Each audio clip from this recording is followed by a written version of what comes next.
সভাপতি জনাব মোহাম্মদ আশরাফুল হক মুফতি সাহেব, বিশেষ অতিথি মাওলানা মোহাম্মদ একরামুল হক, মাওলানা মোহাম্মদ আব্দুর রাকিব, জনাব মোহাম্মদ কামরুজ্জামান মন্ডল সহ উপস্থিত অন্যান্য অতিথিবৃন্দ, সম্মানিত অভিভাবকবৃন্দ এবং সর্বশেষ যাদের জন্য আজকের এই আয়োজন কোমলমতি শিক্ষার্থীবৃন্দ, সকলকে আসসালামু আলাইকুম।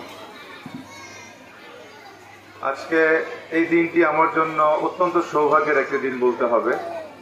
আসলে ইসলামিকভাবে 90 জন বাচ্চার সবক প্রদান অনুষ্ঠানে আমি উপস্থিত থাকতে পেরে আমি নিজেকে সৌভাগ্যবান ভাবছি।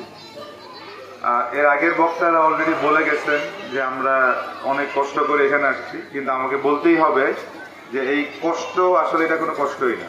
এই ধরনের অনুষ্ঠানে উপস্থিত থাকতে পারাটা আমি মনে করি আল্লাহর পক্ষ থেকে একটা নিয়ামত।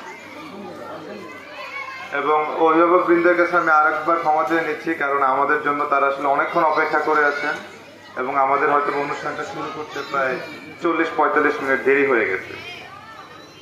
তো এই প্রতিষ্ঠান সম্পর্কে আমি যা জানতে পারলাম সেটা আসলেই অবিশ্বাস্য বলতে হবে, কারণ বিগত 10 বছরের ব্যবধানে একটি ছোট্ট জায়গা থেকে শুরু করে আজকে এই প্রতিষ্ঠান 450 জন শিক্ষার্থীর আশ্রয়স্থল। আমি প্রধান শিক্ষক সাহেবকে আবারও ধন্যবাদ জানাবো তার শত পরিশ্রম এবং এই শিক্ষা প্রতিষ্ঠানটির প্রতি এই সভাপতি সহ অন্যান্য সকল সদস্যের যে ভালোবাসা তার জন্য। আজকের এই অনুষ্ঠানে যেই বাচ্চারা সবক নিল এখানে, আমার বিশ্বাস প্রধান শিক্ষক সাহেব এভাবেই তাদেরকে শিখাবে যে তারা যখন কোরআন শিখবে তারা যাতে অর্থ সহ বিষয়টা শিখে। আমরা কিন্তু আজকে সূরা ফাতিহার মাধ্যমে সবক নিলাম এবং কোরআনের সবচাইতে মূল মন্ত্র যেটা সালাতে প্রত্যেক ওয়াক্তে কাজে লাগে সেটাই কিন্তু আমরা শিখলাম। এবং এখানে আল্লাহ রাব্বুল আলামিন আমাদের জন্য দোয়া, আল্লাহর কাছে আমাদের জন্য চাওয়া এবং আল্লাহর প্রশংসা দুইটারই উল্লেখ আছে। তো আমি শিক্ষক মন্ডলীকে অনুরোধ জানাবো যে আপনারা যখনই কোরআন শিক্ষা দিবেন আপনারা চেষ্টা করবেন যাতে ছাত্ররা এর অর্থটা ধরে নিতে পারে। আল্লাহ রাব্বুল আলামিন আমাদেরকে যেরকম সূরা ফাতিহার মাধ্যমে জানাইছেন যে সিরাতুল মুস্তাকিম, সহজ পথে থাকার জন্য, এবং আমি শিক্ষক মন্ডলীকে অনুরোধ করব তারা ছাত্রছাত্রীদেরকে যাতে সেই সহজ পথের সন্ধান করে দিতে পারেন। এই প্রতিষ্ঠানে লিল্লা বোর্ডিং চালু হচ্ছে, এটাও আরেকটি সুখের সংবাদ, খুশির খবর। কারণ সূরা আদ-দুহাতে 9 নম্বর আয়াতে আল্লাহ বলছে আম্মাল ইয়াতীমা ফালা তাকহার, অর্থাৎ তোমরা ইয়াতীমদের প্রতি কঠোর হও না। তো আমাদের প্রধান শিক্ষক সাহেব যেইভাবে আসলে একটি ঘটনা বর্ণনা করলেন আমাদের দুইজন এতিম বাচ্চা, তো ওই যে তার ইমোশন, তার যে অনুভূতি, আমি আশা করব আমি সহ এখানে সকল অভিভাবক, সকল সদস্যবৃন্দ যাতে সেই অনুভূতিটাকে আমরা ধারণ করতে পারি এবং এতিম বাচ্চাদের জন্য আমরা যাতে তাদের দুনিয়ার চলাচলকে আরেকটু সহজ করতে পারি। নবী করিম সাল্লাল্লাহু আলাইহি ওয়াসাল্লাম বলেছেন যে তাদের মাথায় হাত বুলানো একটা সওয়াবের কাজ। তো আমরা যার যার জায়গা থেকে যার যতটুকু সামর্থ্য আছে আমরা এতিমদের পাশে দাঁড়াবো।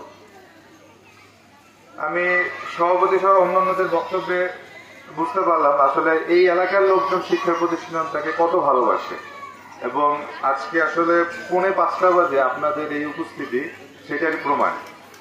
তো আমি জাস্ট এতটুকুই বলতে চাই যে জেলা প্রশাসন তার সাধ্যমতো তার সামর্থ্য অনুযায়ী এইসব শিক্ষা প্রতিষ্ঠানের পাশে থাকবে এবং এই শিক্ষা প্রতিষ্ঠানটা ভবিষ্যতে একটি জেলার শীর্ষস্থানীয় শিক্ষা প্রতিষ্ঠানে রূপ লাভ করবে।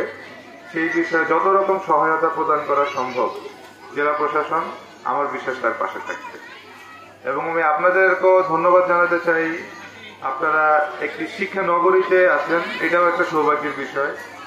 আমি সভাপতি সাহেবের বক্তব্য শুনলাম, এই একটি ইউনিয়নে যে পরিমাণ শিক্ষা প্রতিষ্ঠান আছে একটা ওয়ার্ডে, মনে হয় না বাংলাদেশের অন্য কোনো ওয়ার্ডে আছে।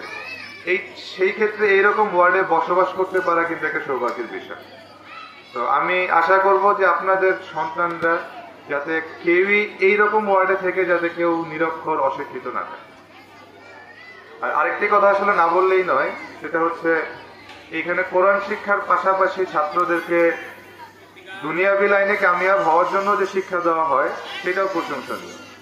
আমি ব্যক্তিগতভাবে বুয়েটের শিক্ষার্থী ছিলাম এবং আমার সাথে আমার শিক্ষার্থী আমার বন্ধু ছিল মাদ্রাসা থেকে পড়াশোনা করা। তো যারা এই অভিভাবকের উদ্দেশ্যে বলতে চাই, যারা মাদ্রাসাতে পড়াশোনা করতেছে তারা অবশ্যই দিনের শিক্ষা নিবে, বাট আপনারা এই দিকেও গুরুত্ব আরোপ করবেন যাতে তারা দুনিয়াতেও সফল এবং কামিয়াব হইতে পারে।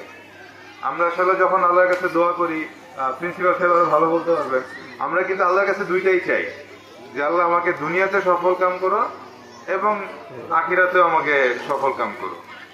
তো শিক্ষার উদ্দেশ্যটাও এরকম হওয়া উচিত। বিশিষ্ট মাওলানা উনি বলে গেছেন যে যারা জানে আর যারা জানে না তারা কখনো এক হইতে পারে না। তো আমরা জানাদের দলে থাকবো, আমরা দোয়া করবো যাতে আল্লাহ আমাদের জানাদের দলে রাখে, এবং আমরা চেষ্টা করবো না জানাদেরকেও জানানোর, কারণ এটাও আমাদের একটা ইমানি দায়িত্ব। তো আমি ছাত্রছাত্রীদের সাফল্য কামনা করি, এবং আসলে ছাত্রছাত্রীদের সাফল্য আসবে অভিজ্ঞ শিক্ষক মন্ডলীর হাত দিয়েই। আমি তাদের প্রতি অনুরোধ জানাবো তারা যাতে ছাত্রদের প্রতি আরো মনোযোগী হয়, আরো সহনশীল হয় তাদের ব্যবহারে, এবং ছাত্রদেরকে আসলে ছাত্রছাত্রীদেরকে যাতে নিজের সন্তানের মতো করে দেখে তাদের ভবিষ্যতের জন্য কাজ করে দেয়।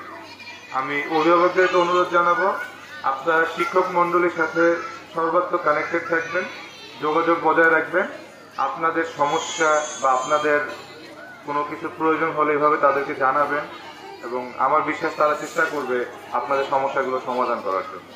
এবং আপনারা শিক্ষক মন্ডলীর পাশেও সবসময় উদার মনোভাব নিয়ে তাদের সাথে যুক্ত থাকবেন। তো আর বাড়াবো না, আসলে কথা অনেক বেলা হয়ে গেছে। আপনাদের উপস্থিতির জন্য আমি আবারও আপনাদের সবাইকে ধন্যবাদ জানাই, এবং আমি ছাত্রছাত্রীদের সাফল্য কামনা করি, আমি এই প্রতিষ্ঠানটির সাফল্য কামনা করি। আমি আশা করি অদূর ভবিষ্যতে আমি দেখতে পাবো এই প্রতিষ্ঠান চাঁপাইনবাবগঞ্জ জেলায় একটি উল্লেখযোগ্য প্রতিষ্ঠান হিসেবে স্থান গড়ে নিয়েছে, এবং হয়তোবা আমি ওই দিন বলতে পারবো যে এই প্রতিষ্ঠানে সবক অনুষ্ঠানে আমি একদিন গিয়েছিলাম, সেই সৌভাগ্য আমার হয়েছিল।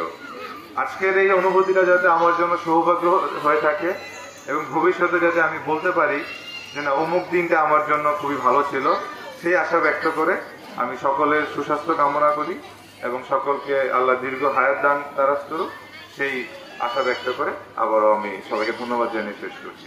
আসসালামু আলাইকুম।